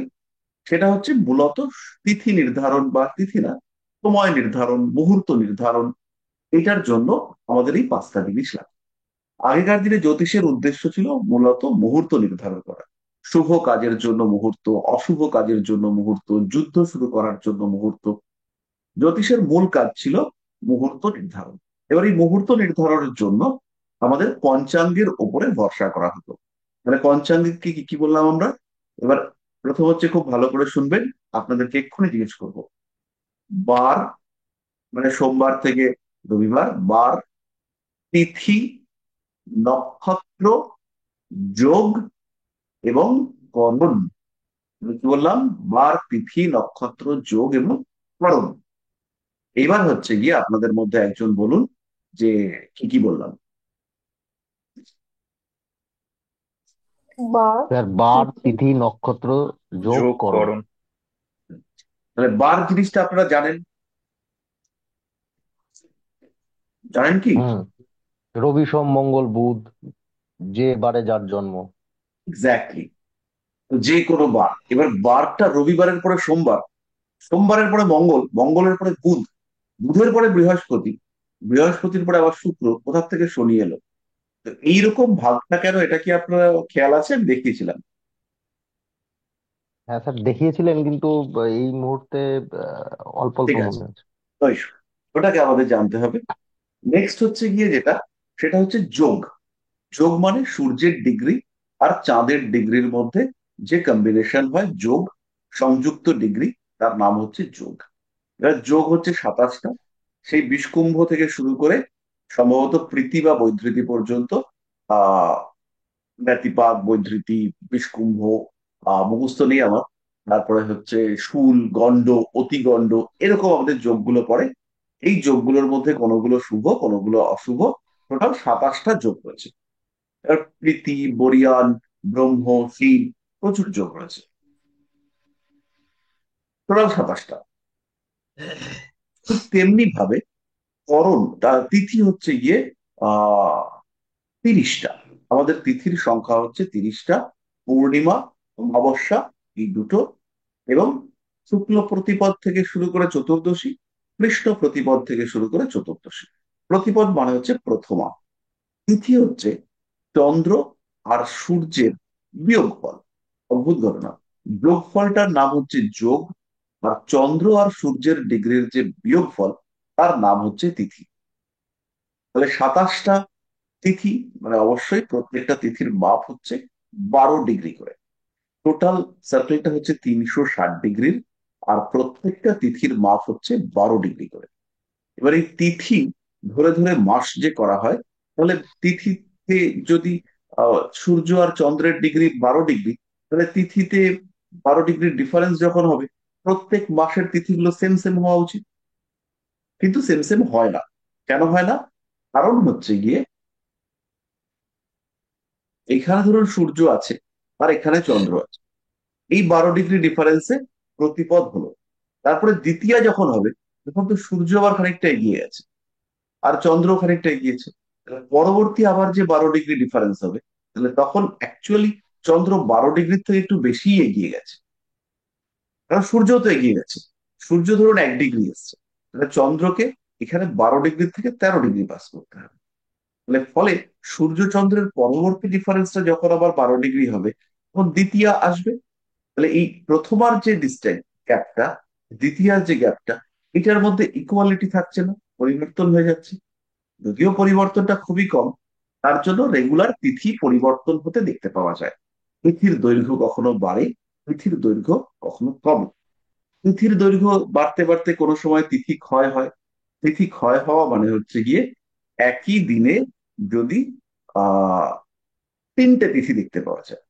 আমাদের ধরুন সূর্য উদয়ের সময় যে তিথি থাকে, ধরুন আজকে সূর্যোদয়ের সময় যদি পঞ্জিকায় দেখি আজকে ধরুন প্রতিপদ তিথি আছে, তাহলে কালকে সূর্যোদয়ের সময় দ্বিতীয়া তিথি থাকা উচিত। কিন্তু কোনো কারণে সূর্যোদয়ে দ্বিতীয়া তিথিটা না হয়ে তৃতীয়া তিথি চলে এসছে, তার মানে তিথিগুলো ছোট হয়ে গেছে। একে বলা হয় তিথি ক্ষয়। আবার এরকম হয়েছে, কোনো একদিন সূর্যোদয়ের ঠিক সময় সময়, ধরুন চতুর্দশী শুরু হলো, পরের দিন সূর্যোদয়ও চতুর্দশীটাই রয়েছে, সূর্যোদয়ের পরে চতুর্দশী ছেড়ে গেল, তাহলে তখন হচ্ছে কি তিথিটা বড় হয়ে গেছে। মানে একই একটা দিনে তিথি পরিবর্তন হয়নি, তাকে বলা হবে তিথি বৃদ্ধি। তাহলে তিথি মানে হচ্ছে সূর্য এবং চন্দ্রের দূরত্ব, আপেক্ষিক দূরত্ব 12 ডিগ্রি থাকাকে বলা হয় তিথি। আপেক্ষিক দূরত্বের পার্থক্য, সেটা হচ্ছে 12 ডিগ্রি হবে যখন, তখন আমরা তাকে বলবো একটি করে তিথি। এবার তিথিটা কে কে বুঝলেন না একটু বলুন।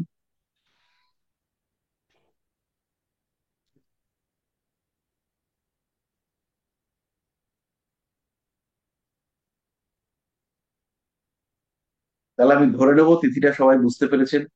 সূর্য এবং চন্দ্রের গতির পার্থক্য, অবস্থানের পার্থক্য 12 ডিগ্রি হওয়াকে তা তিথি বলে।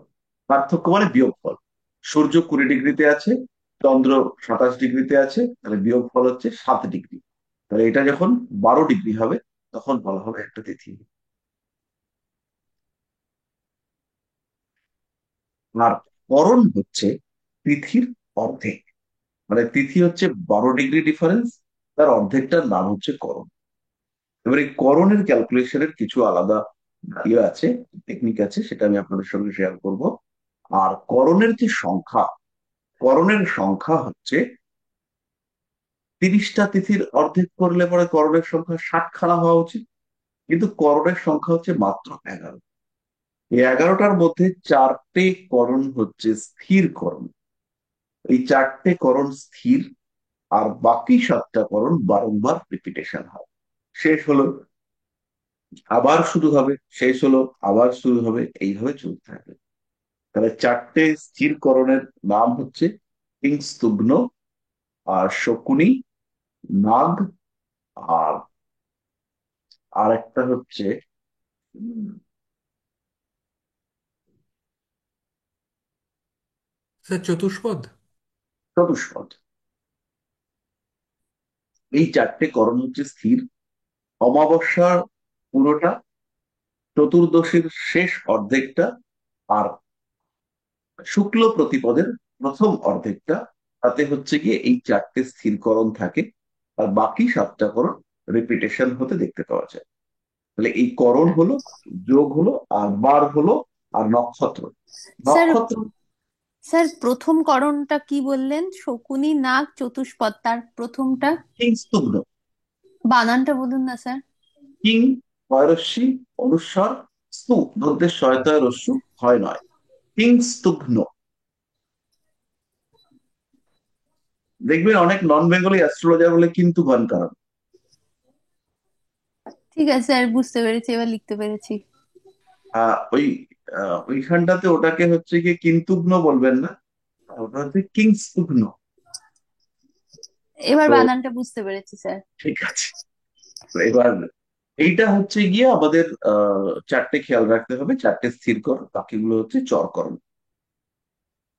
জেনারেল প্রেডিকশনের জন্য খুব যে ইম্পর্টেন্ট তা নয়, কিন্তু আমাদের জানা উচিত। ঠিক একইভাবে আমাদের অবক্ষয় চক্রের আরো বিভিন্ন পার্ট গুলো আমরা জানবো। সবগুলো হয়তো জানবো না, কিন্তু অনেকটাই জানবো। অবক্ষয় চক্র বা অবকাহারা চক্র, অবক্ষয় চক্র, যেই যাই বলি না কেন আমরা, এটা হচ্ছে আমাদের ওই চন্দ্র, নক্ষত্র, এদের অবস্থানটাকে আইডেন্টিফাই করানোর জন্য এই ব্যবস্থা। তো সেটা আমরা আমাদের জানতে হবে আর কি। জ্যোতিষ তো একটা বিরাট শাস্ত্র, অল্প বিস্তর যতটুকু জেনে ওঠা যায়।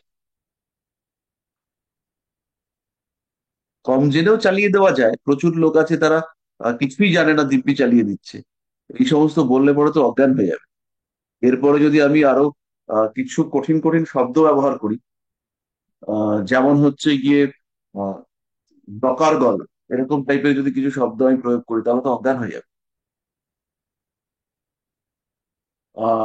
একজন বিরাট বড় অ্যাস্ট্রোলজার, তাকে একদিন আমি জিজ্ঞেস করেছিলাম মুন্থা ব্যাপারটা কি, তো তিনি তো পুরো কাহিল হয়ে পড়েছেন। তো যাই হোক না কেন, এখনকার দিনে তো ওই ম্যাথামেটিক্যাল পার্টটা নিয়ে অত চর্চা করা হয় না এখন আর, এবং প্রেডিক্টিভ অ্যাস্ট্রোলজির দিকেই মানুষজন বেশি ইন্টারেস্টেড।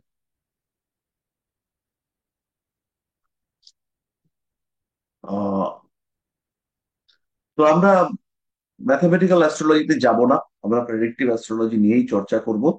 আমার আজকে যেটা মূল পড়ানোর বিষয় ছিল, সেটা হয়েছে আহ আমাদের হস্তরেখার যে বিষয়টা, সেটাতে আমরা কিছুটা ঢুকবো। খুবই অল্প একটু পড়াশোনা হবে। কিন্তু এবার আমাকে বলুন যে আপনাদের এই পর্যন্ত কিছু সমস্যা হলো কিনা এই নক্ষত্রগুলো বুঝতে। নক্ষত্র হচ্ছে বেসিক্যালি অ্যাস্ট্রোলজির একদম বেস, এবং নক্ষত্রকে উপলব্ধি না করে আমরা এগোতে পারবো না। আমাদের নক্ষত্রকে নিতেই হবে। কেউ যদি ভাবেন যে নক্ষত্র ত্যাগ করে প্রেডিকশন করবেন, করা যাবে, কিন্তু সে প্রেডিকশনে গন্ডগোল হয়ে যাবে।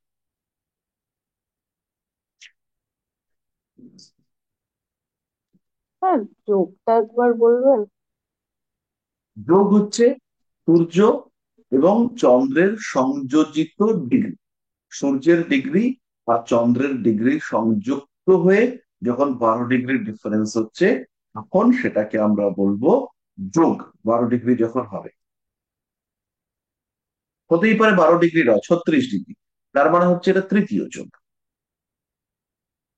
এবার যদি আপনারা চান, সেই ক্ষেত্রে আমি প্রত্যেকটার ম্যাথমেটিক্যাল ক্যালকুলেশনও করাতে পারি, শুধু শুধু সময় নষ্ট হবে।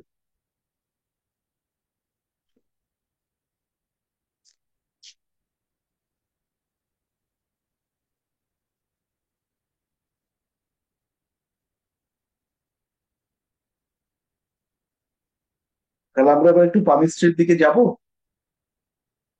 হ্যাঁ স্যার।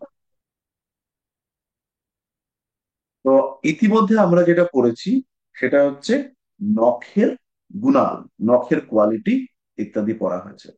নখের রং সম্পর্কেও আমরা বোধহয় শুরু করেছিলাম বা করব করব ভেবেছিলাম। তাহলে নখের যেটা রং, সেটা হচ্ছে গিয়ে কয়েক রকম হতে পারে। একটু গোলাপি, সাদাটে, নীলচে, এর বাইরে কিছু হয় না। কখনো কখনো হলদেটে। তাহলে লাল বা গোলাপি বা তামাটে এরকম যদি নখ হয়, রেডিশ কালারের যদি নখ হয়, তাহলে এরা সুস্বাস্থ্যবান, এদের শরীর স্বাস্থ্য ভালো আছে। কিন্তু এইবার একটা জিনিস আপনাদেরকে একটু বুঝতে হবে। ধরুন আপনি একটা নখ দেখলেন, খুব সুন্দর নখ, এই নখের রং হচ্ছে গিয়ে লালচে রং, খুব সুন্দর, পছন্দ হয়ে গেল নখটা দেখে। কিন্তু এই নখটার মধ্যে প্রচুর করোগেটেড শেপ আছে, এরকম এরকম দাগ রয়েছে। এই লোক নিজের কুরুল, নিজের মাথায় নিজে কুরুল মারে, বলে না নিজের পায়ে নিজে কুরুল মারে।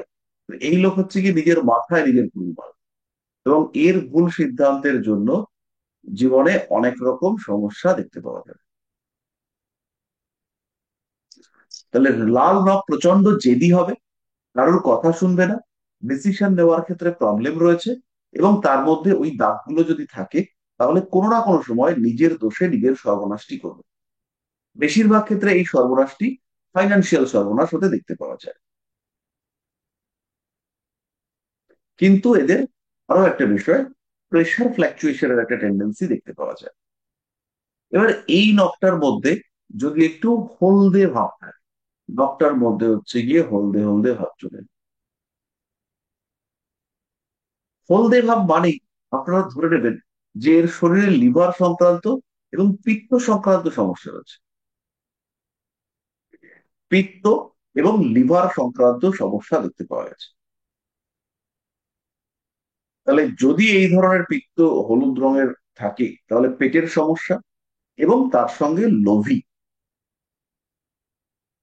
যদি খুব মসৃণ হালকা হলুদ রং থাকে, খুব মসৃণ এবং হালকা হলুদ রং রয়েছে, এরকম যদি দেখতে পাওয়া যায়, সেই ক্ষেত্রে এই মানুষগুলোর মানসিক দৃঢ়তা অনেকটাই বেশি, এবং এই মানুষগুলো খুব ভালো ম্যানিপুলেট করতে পারে।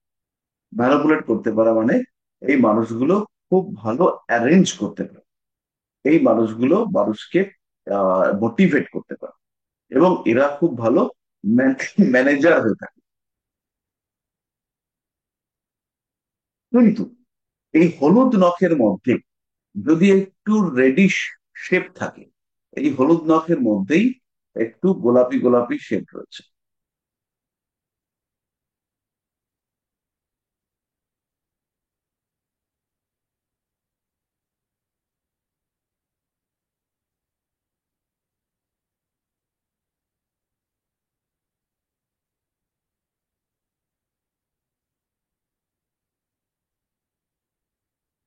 এই লোক কিন্তু প্রচন্ড কামুক প্রকৃতির হয়ে থাকেন।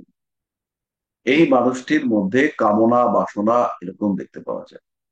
নখের রং যদি চেঞ্জ হয়, মানে ধরুন একই হাতের নখ, তার মধ্যে একটু ব্লুইশ ব্যাপার রয়েছে, নখের মধ্যে একটু পার্পল পার্পল শেড রয়েছে, একটা দিক মনে হচ্ছে হলদেটে, কোনো একটা জায়গাতে মনে হচ্ছে একটা সাদা ফুটকি টাইপের আছে, তো এইরকম লোকগুলো ভরসাযোগ্য না।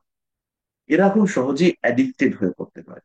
কখনো এরা নেশাগ্রস্ত হয়ে পড়ে, কখনো এদের মধ্যে আহ ওই জুয়া খেলার টেন্ডেন্সি বাড়তে দেখতে পাওয়া যায়, নিজের ক্ষতি করে।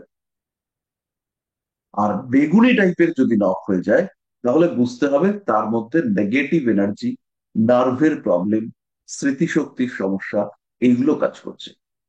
নখের কালারটা হবে হচ্ছে গিয়ে আহ পার্পল টাইপের কালার হবে।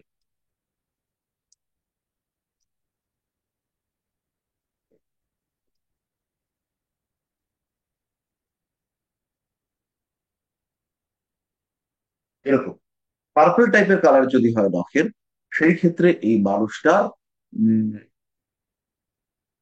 ওপরে নেগেটিভ এনার্জি কাজ করছে, এবং এই মানুষরা ব্ল্যাক ম্যাজিকের খপ্পরে থাকতে পারে, এর উপরে কোনো খারাপ ঘটনা ঘটতে পারে, এই বিরাট সমস্যার মধ্যে জড়িয়ে পড়তে পারে।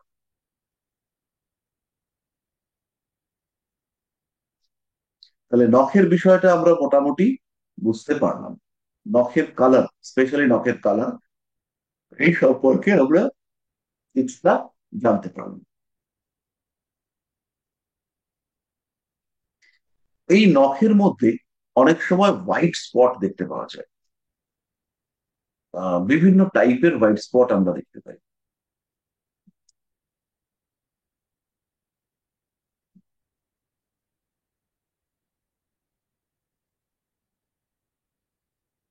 ধরুন এরকম নখ রয়েছে,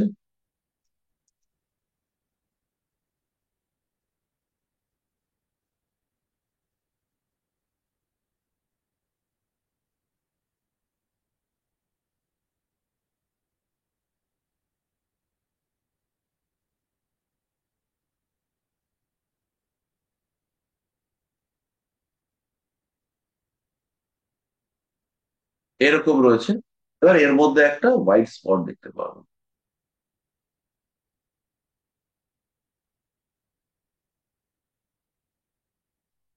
এরকম টাইপের একটা হোয়াইট স্পট হয়েছে।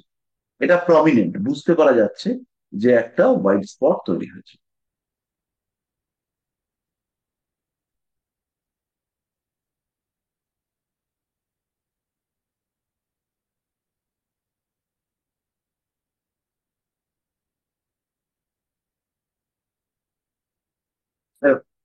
এবার একদম প্রমিনেন্ট হয়েছে। তো এই টাইপের হোয়াইট স্পট, এইটা খুব ঘটনাকে ইন্ডিকেট করে। এই হোয়াইট স্পট বিরাট উন্নতি দিতে পারে, আবার বিরাট গন্ডগোলও পাঠিয়ে দিতে পারে। সেই সময় হাতের কালার, হাতের আহ দাগ, বা হাতের মধ্যে কোনো খারাপ চিহ্ন তৈরি হয়েছে কিনা, এগুলো একটু দেখে নিতে হবে। তাহলে বৃদ্ধাঙ্গুলে যদি এই ধরনের হোয়াইট স্পট তৈরি হয়, তাহলে জাতকের মধ্যে চরিত্রহীনতা বা হচ্ছে গিয়ে গন্ডগোলের সম্ভাবনা দেখতে পাওয়া যায়। বৃদ্ধাঙ্গুলের মানে বুড়ো আঙ্গুলের নখে যদি এরকম হোয়াইট স্পট দেখতে পাওয়া যায়, জাতকের মধ্যে ফাটকা টাকা উপার্জনের সুযোগ আসতে দেখতে পাওয়া যায়। এবং জাতকের জীবনে প্রেম ট্রেম এই সমস্ত কিছু আসছে, বা প্রেমে পড়তে চলেছে, বা প্রেমে কিছু গন্ডগোল পাকিয়েছে, এইগুলোকে ইন্ডিকেট করা। তর্জনীতে যদি এইটা হয়, তাহলে অর্থগাম হবে, অর্থ আসবে। তর্জনীতে যদি এরকম হোয়াইট স্পট দেখতে পাওয়া যায়, তাহলে টাকা আসবেই। কিছু কিছু মানুষের দেখবেন নখের মধ্যে তিল তৈরি, ভয়ঙ্কর বিপদ, মৃত্যু পর্যন্ত হতে পারে। নাম যশ সম্মান সব শেষ হয়ে যেতে পারে কালো তিল হলে। একদম জেলে টেলে চলে গেছে, ভয়ঙ্কর অবস্থা। এরপরে হচ্ছে অনামিকাতে সাদা চিহ্ন। অনামিকাতে যদি এটা হয়, সেই ক্ষেত্রে যশ, অর্থ লাভ ইত্যাদি হতে দেখতে পাওয়া যায়। টাকা পয়সা উপার্জনের সুযোগ, সেটা তৈরি হয় অনামিকাতে সাদা চিহ্ন। কিন্তু অনামিকাতে তিল, সেটা হচ্ছে রাজনৈতিক ক্ষেত্রে প্রবল অপমানিত হওয়ার সম্ভাবনা, রাজনৈতিক ক্ষেত্রে ভয়ঙ্কর বিপদে পড়ার সম্ভাবনা। কনিষ্ঠা, পুরে আঙ্গুলে যদি এরকম তিল সাদা থাকে, সাদা স্পট, সেই ক্ষেত্রে শিক্ষা, ব্যবসা ইত্যাদির ক্ষেত্রে জাতক প্রচুর উন্নতি করতে পারে। কিন্তু অবশ্যই তার সঙ্গে সঙ্গে বুধের ক্ষেত্রটা আপনাদেরকে দেখতে হবে। বুধের ক্ষেত্র না দেখলে কিন্তু সমস্যায় পড়বেন।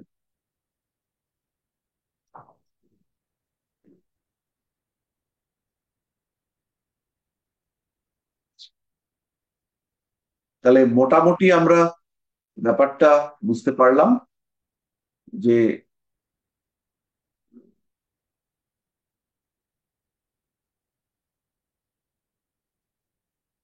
কিরকম কি হবে,